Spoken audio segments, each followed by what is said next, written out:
சென்னை கடற்கரை செங்கல்பட்டு இடையே மின்சார ரயில்கள் 3ஆம் நாளாக குறைக்கப்பட்டிருக்கக்கூடிய நிலையில் தாம்பரம் பெருங்களத்தூர் சானிட்டோரியம் பேருந்து நிலையங்களில் பயணிகள் கூட்டம் அலைமோதுகிறது. இது தொடர்பான தகவல்களோடு இணைகிறார் செய்தியாளர் சுரேஷ். விவரங்களை பகிர்ந்துக்கலாம்.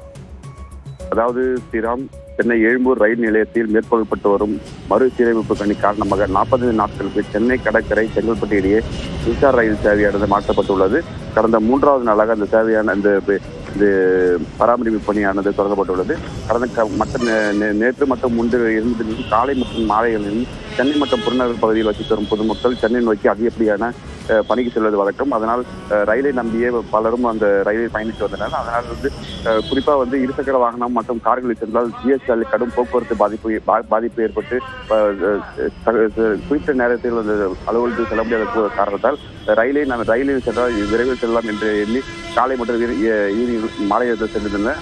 ஆனால் நேற்று மற்றும் முன்தினம் ஜிஎஸ்டி கடும் போக்குவரத்து பாதிப்பு, அதே போன்று மற்றும் ரயில் இல்லாத காரணத்தால் பொதுமக்களுக்கு கடும் அவதி அடைந்தது.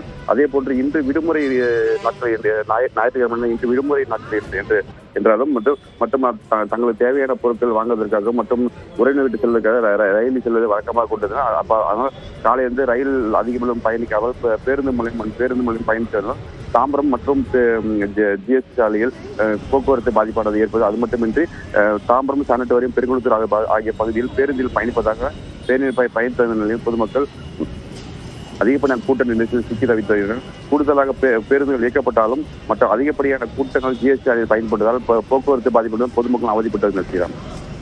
விவரங்களை வழங்கியதற்கு நன்றி சுரேஷ்.